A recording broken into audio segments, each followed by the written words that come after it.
Rumblings in the Gullet. Wait, did you hear that? Helge stopped suddenly and listened. There'd definitely been a noise. Splash. Quit your belly aching. Now, keep hauling so we can head home for dinner. Sigridr smiled at her sibling to reassure them it was just a jest. Sigridr heard the splash this time, then something shook the boat. We should head home now. You, grab the oars. I'll keep watch. Best not to leave it to chance, eh? The short Draugr pulled her knife and cut free the nets. Helge moved quickly to take their seat, picking up both oars and beginning with quick, strong strokes to bring them back to shore. We should get home soon anyway. I've heard that Isa will be home tomorrow, and I want to make the place suitable. Overview. A small earthquake has occurred centred on the Gullet. It has had a small impact on the neighbouring territories of Bregisland, Kalevala, Hordaland and Skalan. There have been sightings of strange husks dragging people into the sea. A week before the winter solstice, a rumble is felt in the ground along the shores of the Gullet. A great shuddering, as if the earth itself is trying to uproot the trees and halls, lasts for just a few minutes. Casualties are minimal. Imperial buildings are built to withstand a storm, and this little quake does little damage.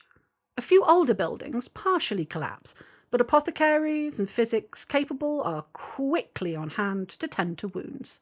It is considered an oddity and written off as nothing more than a strange coincidence. Then, a few days later, things start to wash up on the shore. Scattered stonework of unknown provenance, pieces of strange coral, and then lone body parts. The naturally curious investigate these things, but always leave them where they lie. Then the first few investigators don't come back.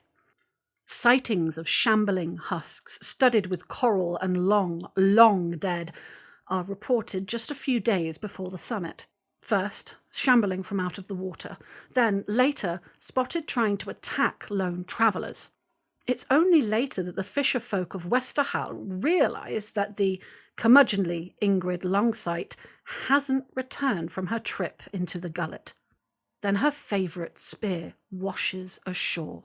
As people begin to look to the sea, there are more reports of lone fishing boats being capsized and their occupants dragged under. In the Wet Willow Inn, a Fenlander was roundly ridiculed for telling tales of monsters dragging folk into the Gullet.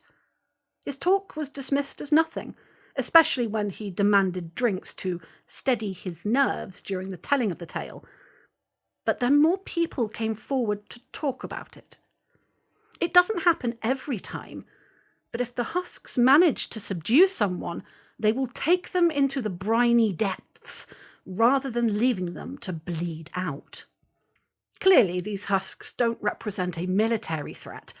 These are scattered groups, on par with the depredations of a group of Feni or a Jotun warband, rather than the cold fury of the Scions. Fortifications and armies are no use here. Solving this problem is going to take the attention of the heroes of Anvil. Diamonds, Bregisland. The Reed's Roosts is being threatened by the strange husks. This skirmish is a combat highly likely encounter.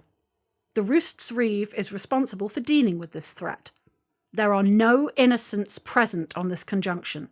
Magistrates advise that lethal force is fully justified. One of the largest group of husks, around a dozen, are spotted making their way towards Reed's Roost, North Fens. A few beaters from Greywater, originally on the lookout for Jotun raiders, have been tracking them and have sent out word that they will reach the roost a few days after the winter solstice.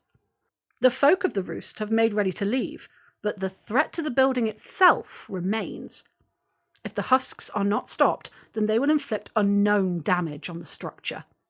The Roost's Reeve, Haylock Blackthorn, is responsible for dealing with this threat. If the husks are not defeated, then it is likely that the amount of mana crystals produced each season will be reduced.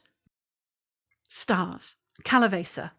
The fishing settlement of Westerhall is being threatened by the strange husks.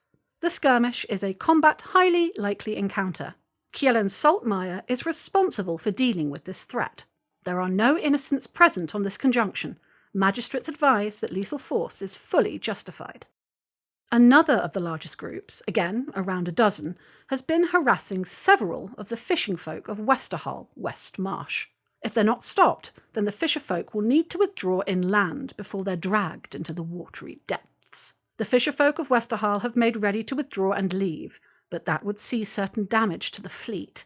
The fisher folk have asked Kjellin Saltmeyer, as one of the people who most recently escorted them, to deal with this threat. If the husks are not defeated, then the production of the voyage will fall as fewer fishing boats can afford to pay for protection. To be alone. Surmasuak. Several survivors are alive in an old shipwreck. This is a combat unlikely encounter. The claviger of the Basilica of Cora Holdfast is responsible for helping the injured. There may be innocent people present on this conjunction. Magistrates advise caution must be taken to avoid innocent casualties. Just a day before the summit, Wilder, one of the hosts of Sulcavaris, knower of names, reports that there are some survivors stranded on a sandbar in Stark on the coast of Surmasuak. A fishing boat went missing near there recently, and it appears it may be stranded. The host is unable to offer more beyond the fact that they are in tremendous pain. These people clearly need help and almost certainly need urgent medical attention. If the survivors can be treated, then it might be possible to glean some information as to what the source of this new threat is, and even how to counter it. Responsibility for this conjunction has been given to the claviger of the Basilica of Cora Holdfast, Nakoda, for ensuring the injured are tended to. The exemplar has many connections to the healing of the injured and suffering. The custodian of their basilica is an apt individual to be responsible for upholding their legacy.